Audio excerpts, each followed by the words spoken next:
Welcome to This Week in Hearing. I'm Bob Traynor, your host for this episode, and today my guest is David Hogan, Managing Director for ELEHEAR, which is a manufacturer of OTC hearing instrumentation. Uh, this particular product received huge numbers of awards at the 2026 Consumer Electronics Show. Welcome, Dave, and thanks for being with us today to talk about this interesting OTC product. Bob, it's my pleasure to be a participant in your show, and I look forward to a rigorous conversation and a good Great. conversation. So, Well, rigorous is always good. And the first thing I like to do with these episodes, Dave, is have you give us an idea of your journey into becoming the managing director at ELEHEAR. And from what I understand, you have quite a lengthy history in the industry, and I think that it's helpful for all of us, particularly the clinical folks, to know that products are kind of looked at by individuals that have a lot of experience before they actually even get involved with them. So yep, tell us a little about your journey here. sure. Well, currently I've been with Ella here for just over a year, but I've been uh, working with the founder probably for five years on different projects. Wow. I've been in the audio wearable space for over 30 years. And have kind of seen that journey of different products evolve and devices evolve. I've worked for GN, I've worked for Bragi, which was one of the first wearable startups. So I have plenty of experience in both the audio, the hearing, and the wearable space. And that experience, what made me take notice of Ellie here as a company? Because what they have done and what the core essence of the company is they're a tech company. They are an algorithm and a sound processing company at its core DNA. And the group of engineers and the founder built a company of robust sound processing. So, and that's evolved into the hearing space. Um, and I had worked with him on other audio products, was introduced into the company at the time when the OTC mandate came from the regulation change with the FDA. And we thought, what an opportune time to kind of take the technology we've used in other devices and build what we believe and what the consumers say is the number one, OTC hearing product out there today. Great. Well, that's quite a background, and the thing is that it takes guys like yourself to kind of wade through a lot of these things, and then present them to us so we can at least have a good start in an evaluation of new products. And the and you mentioned the ramp up to the OTC and OTC products, and in general, OTC has not been as well accepted, I don't think, as uh, as as was anticipated. And do you have some sort of idea why that might have happened? Well, I think we've had some good bads from many different directions. Possibly some uglies as well. Well, I didn't want to say that, but I'm trying to stay But positive. I'll say But that. Okay. in any new product category, when you're given an opportunity to enter a market, I kind of categorize them in different ways. There's opportunists, and there's people that try to create products and deliver services for the long haul. And I think OTC has had its mixed bag in regards to that. There's been a lot of low cost, amplifier type products that didn't go through the rigorous development to provide a user a good solution. I think that was one of the hurdles. But I think that changes to the better every month. The market is maturing, and it's forcing, you know, the good players to get better, the bad players to leave the game, so to speak. And then we have the traditional prescription hearing aid companies, the big guys, of which I've worked for one, is they see that they have to have a solution that is more affordable and more accessible for the masses.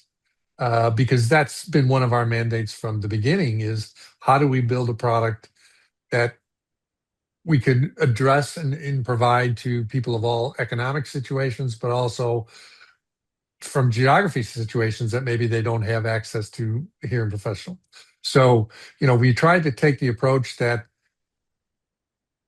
you can still provide a very solid, well-working product at a reasonable price point. And if you look at our reviews, you look at our history over the last 4 years of this evolution, we've proved that very well in the marketplace by what customers and clients say about our product. It's interesting because I mean I still remember some of the first listening devices. You couldn't call them hearing aids. They were listening devices. Late 70s, early 80s, something like that. And you'd see this big full page ad in somewhere. And I remember along with other clinical people, who are these people to do that? And how did that happen? And all these things. And what happened was consumer pressure for lower cost products. And I think that perpetuated many of the things we saw in the ramp up to the OTC products over the years. And as a early, I changed my mind on that a lot uh, over the years. And my wife Krista Traynor is a um, regulatory affairs audiologist, and she worked with Mead Killian back around the turn of the century to build a product, and he wanted to build a product. So she did the FDA submission and all those kinds of things, and they flat rejected it. Uh, Hmm. and I think that rejection uh, caused a lot of articles here and articles there, and talk here and talk there. And next thing you know, we have this ramp up to the OTC products. And so, so in my mind, the OTC products were a good way for patients to become familiar with products. Those are your new customers, the new Yes, patients that are going to come into the clinic. They're going to come in and at least try those. If they work, fabulous. If they don't work, then they move on maybe to the prescription products or wait a little while and then move on into one or the other. But the idea was these are the new customers coming in because my guess is in clinics, people often ask about these. Well, I've heard about those cheap ones. Are they any good? And I think the real answer to that is for some individuals, they're a perfect starter type of device for the first year, two, three, four. And after that, you may need to want to have another kind of a product. And and as you say, it was these OTC products are products for the masses. right.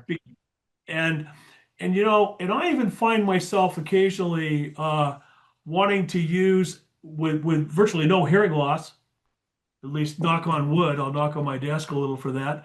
But the idea with wanting to use a device with the TV, because I want to, when I go into the fridge to grab another beverage, I want to be able to hear what's going on the movie or hear what's going on the news and things like that. And and I understand that there's a lot of progress being made in the OTC products to find some of those kinds of benefits that have always been more in the prescription side. And so, do you see some of those things kind of moving into the OTC products? Yes, absolutely, Bob. It's because the category is so new, 2022. Um, but at that stage, the audio category has grown immensely over the last 20 years in the technology used to entertain, listen to music, watch television, listen in your car. And when we set out to build the best product that is most acceptable to the masses or to our target audience, the streaming function or the connectivity function had to be part of that. So Bluetooth was part of the initial schematic of the product. So the idea being that not only we satisfy your hearing needs and requirements, but that product then becomes the device that allows you to listen to your phone or any type of music device. It allows you to pair it to your television and watch TV in a more clear and more, applicable way. So the whole idea is address the hearing problem, but provide it with a lifestyle type product that goes across multiple areas of your life. As you know better than I do, the problem with people with hearing loss, sometimes if they don't look for a solution, they shy away from certain environments or certain activities that they can't enjoy anymore. The whole idea is not only enhance that personal one-on-one experience, but also enhance the environments that you're around and sporting events, television, movies, things that uh, we do on a daily basis. And you hate to say it, but that thing most of us carry in our hands for hours of a All day, day, every day, don't we? that that has become the entertainment hub for from 10-year-olds to 80-year-olds. It's not a small demographic, it's a very large demographic. But in most cases, hearing is a relatively small demographic.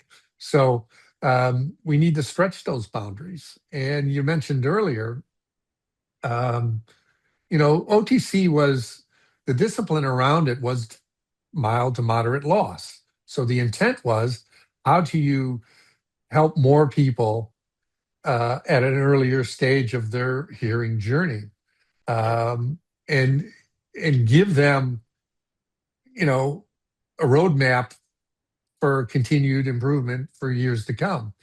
And that, I think, is one of the most powerful messages that is lost along this whole thing is if somebody goes to a clinic, maybe there's certain aspects of their life that aren't clear, but general conversations like yourself or for me, there's not a problem. But but you may be on the road to needing some enhancement. So there's a lot of ways that a product like ours, and frankly some of our reputable competitors, fits the needs of people, um, in a very successful way.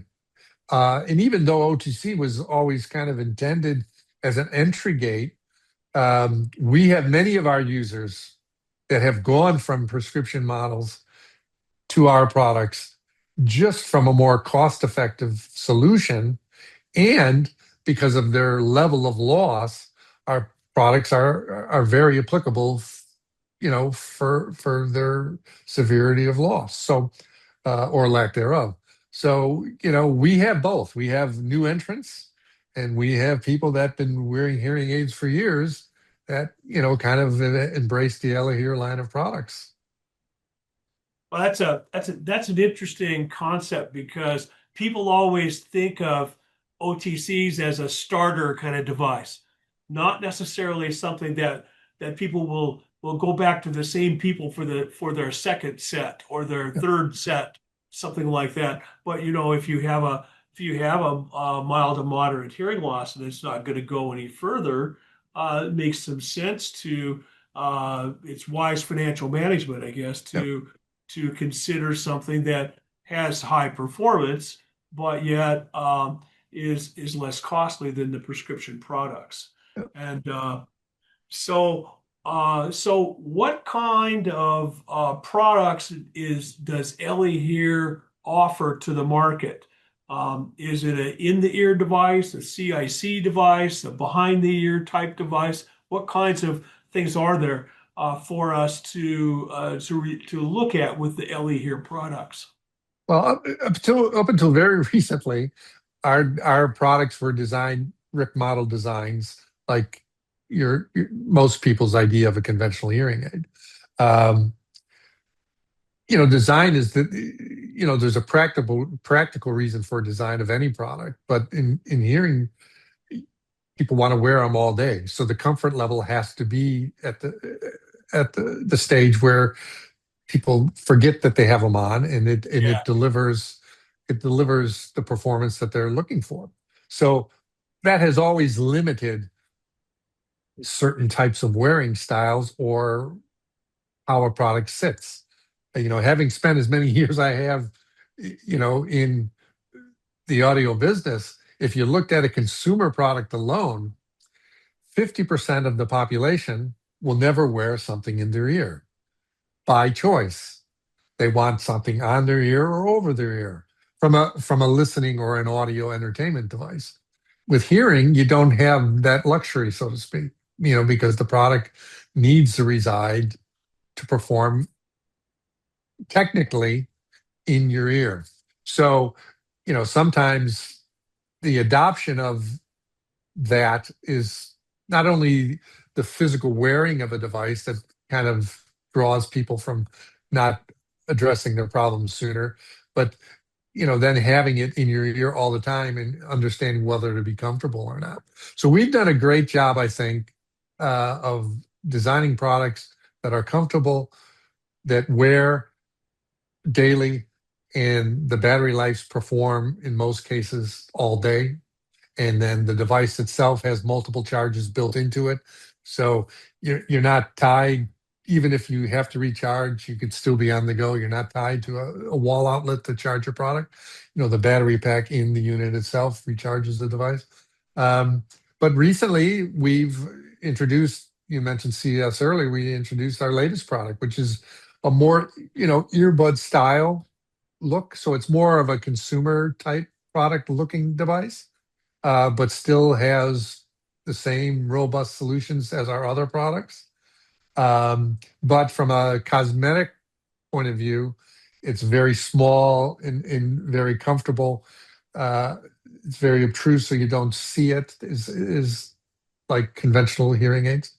So we feel we went down that route for multiple reasons, because as the technology has improved and has allowed people to do more active things, then the product has to be able to experience those more active things, like either sweat, outdoor activities, rain. So, water, sweat resistance, sweat proof becomes a point. People want to work out. They want to know the product will be stable in their ear. They want to play golf. They want to play pickleball. They want to move at all ages now. Exercise has become, a piece of everyone's life. So we thought, why not have a product could deliver those experiences? But in some cases, if people like the RIC model, they may buy this product as an alternative when they're doing certain activities. Then probably the biggest opportunity we saw was, the wider demographic of people struggling. So, I guess we're all a little vain of what we wear, how we look in certain ways, but not younger, Dave. We would never be conscious about how we look. correct. Uh, I just kind of primped up for this particular discussion. So, but no, I don't think any of us are concerned about how we look, right? Yeah. But so our idea was, could we address a younger demographic, a younger market with products that they're more used to seeing on people? So, so now we have a fairly robust lineup of both, traditional style and in-ear style, and the response. The product has been live on pre-sale for the last month, and it's already proving itself to be one of our best sellers, and we attribute that to the wearing style. So. Well, and people, as much as we know stigma is still there, it's not as stigma with younger people isn't quite as big of an issue as I think it still is with older people. simply because younger people are used to having all these things in their ears. They're used to, and there are other manufacturers that make black hearing aids with silver stuff all over it so that it looks like a high tech kind of a thing.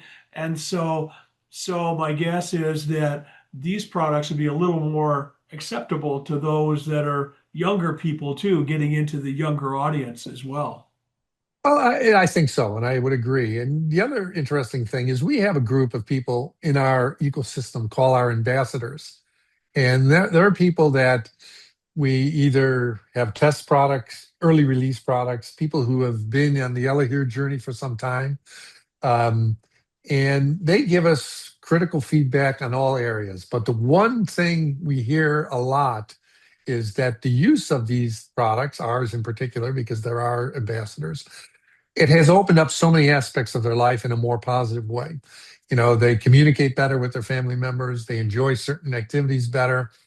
And these are some people who are new to hearing aids, but also people who have been out there using different products for years. The point being is that stigmatism goes away if they are more socially involved with the people they care about, whether they be family, friends, or just business associates. And when they can communicate better and people can communicate better with them, then the stigmatism kind of goes away until you think about it. I mean, because they're Yeah. engaged and they're engaged on a daily basis. And that's what it's supposed to do. Well, you've actually articulated an old Siemens bumper sticker from early in my career, in I think late 70s, early 80s, that said your hearing loss is more conspicuous than a hearing aid. And I mean those kinds of things go back years and years, but the idea now is culture has changed substantially, and and I never really did understand why back. I mean, I'd say until the last 10 years or so, um, I used to go to Safeway and buy my glasses, and and because that's all I needed was just a little Yeah, stuff you for needed grade. 125, you needed 150. Yeah, Yeah, we yeah, were a all little there of at this, a some point. little of that, Yeah, and we've yeah, all been there, you know. yeah. And so, this must be what they mean by those little amplifiers on the full page ads. And but now I need the prescription side, and so those were fabulous until I got to the way I discovered Yeah. that is back in the days, some of us still remember when we had trim pots on hearing aids, and I guess you may remember that too. Uh, but the idea was I was trying to put my screwdriver into the thing to try to turn that thing, and my office manager said, "Why don't you go get some damn glasses? Because you can't see enough to see what's going on." So I went over to the grocery store, got some glasses, and it was a miracle, which is what I think is happening with many of our patients that Yeah. have discovered the OTC products. And not that not that there isn't a fabulous place for all of our colleagues that see patients every day in the audiology clinics as well. They they will be using prescription instruments often, but I would hope that they have begun to look at OTC products as a beginning of a journey. And for some people, as you say, they could be the mainstay product for them throughout their hearing loss journey. So um, the so what kinds of awards did you guys obtain at the Consumer Electronics Show, Dave? Well, we won a variety of best in show from different publications and different industry noted. We can provide those in the follow up as well. But we don't set out for a show to win awards, even though that's a great accolade for our Sure. accomplishments. But what we do set out is tell our story, tell the media, tell the consumer. Here's a reason why to look at our product as a good alternative to your situation. And knows what those kind of awards mean because they kind of validate. But we look for more industry professionals like yourself and more people that are in the trenches every day doing this type of work. And when they give an award or they give an accolade, like some of many of which we have, those are the important ones because that drives consumer behavior because they're trusted sources. They're people that work with a variety of different products could recommend a variety of different solutions. And if you're in one of their best of categories, it just, the brand and the product has been validated in our case, a much more reliable way. The press are great and we want that, but we want the real life users every day of these products to accept them and to say, wow, they've really helped my journey and, ultimately my life. Now, and there's a couple of things that some have and some don't have in the OTC market. Do you guys have a return policy as well that kind of goes Yeah, along with regular products, pretty yeah, we much? have a 45-day trial period Okay. return process because, as you know, it takes some time for people to adapt to a product, especially if it's their first one. So we have that. We have through the purchase process, we have an app that you go through the testing process. Then you have the ability to make an appointment with one of our staff audiologists to kind of help you customize the product as best they can based on your situation. What we've tried to do as a company is the customer care aspect of it to keep the product in the person's ears, as we like to say, is that's the proof of the success of the product. In OTC and in hearing aids, the return rates sometimes are very high. Um, in our particular case as a brand, we are a little less than 10%, which is pretty good, which is very good. Um, but we attribute that to the care we give our customers. We want Well, them to accept. forever, Dave, it's always been the rehabilitative component of what goes on. What kinds of rehabilitative kinds of things are used with the product to facilitate its use? And it's one of the first things people said to me when I walked in my first audiology class, those kinds of things. And that was longer than I want to admit ago. But the idea is that one of the things that seem to be pretty correlated with success, whether it's the direct to consumer or whether it's using products that it's audiologists using products that are OTC products, seems to have the remote kind of support that you have and others do, as well as the audiology clinical support that's there. That is essential in almost all of these situations. It's pretty rare when somebody just goes on the internet, buys a hearing aid, and they live happily ever after. Yeah, Um, and so uh, that is a step in the right direction for any, I think, and probably wise financial management for the return rate as sure. well for various manufacturers. So, uh, well, the the in the ear version, is it a full shell or is it a CIC or even an IIC maybe? Who knows? Yeah, it's more probably categorized as an IIC because it's not totally hidden, So it's like a in completely the canal type, correct. just a little bigger than Yeah, the IIC yeah, level. Okay, good. Well, it's always good when some of the pre-market stuff is going well. yeah, When they actually get the devices and you're supporting them and so on, and they perform as well as the RICs that you've been finding and the success you've had there, yeah. then we'll maybe have another talk and see how all that's going sometime. Well, I guess the good and bad of technology is, and I've used this phrase for many years. I said the good thing about our industry is that it changes every day. The bad thing about our industry is that it changes every day. So as the AI, we introduced our second product over 3.5 years ago with AI, and we were the only ones that had it at the time. We Yeah, still lead, even though a lot of people have followed. But, if you remember when we started, our core DNA is in the processing aspect of it. We didn't set out necessarily to be a hearing aid company. We set out to be the best in algorithms of sound processing, and that's evolved into these devices. But what we have realized, relatively quickly over the last 4 years is that people not only need the products, but they like the products, and the market is, fortunately or unfortunately, not getting any smaller. We have an aging population all over the world.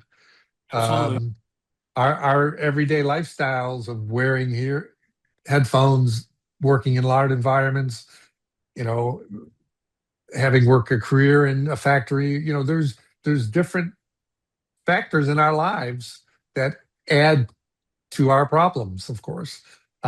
So having good solutions that are accessible to everyone at an affordable price is very important to our mission. And I think it's important for even all your listeners to say, okay, there's a place for these products. People may want to fight it, but there is a place for it. And the consumers have validated that there is a place for it. So, Well, and and we all have seen manufacturers not only of hearing instruments but of other products that get a big venture capital bundle of cash and they go out and they blow it all and then they're not around anymore. Whether it be hearing aid OTC products or whether it be tinnitus treatments or whatever it is, it just seems like there's a lot of that happens, and probably not only in our industry but in others as well.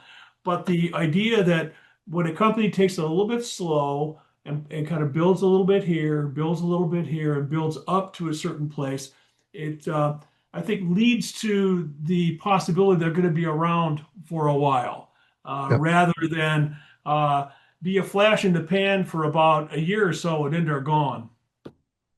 And Well, we both could probably mention a lot of know companies about those guys.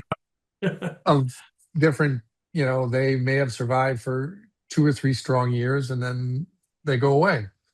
And that's not our intent. We're a small but grow every month size company. We have a lot of aggressive plans. Um, so the future is bright. Great.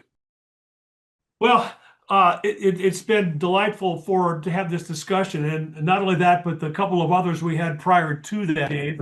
And I hope we can get together again and discuss product and success and maybe some innovations that happen in the industry as well as with Ellie here. And Oh, I'd so, welcome the opportunity because we have some very interesting things ahead and some things that are not too far off that we'd love to talk about at another time. uh, so much for being with us today, Dave, as well as all of you out there that have tuned in to This Week in Hearing. And so please keep This Week in Hearing on your radar screen for possibly more to come on OTC products and ELEHEAR in particular. Thanks again, Dave, for being with us, and we'll hope to see you soon. My pleasure, Bob. Thank you for having me.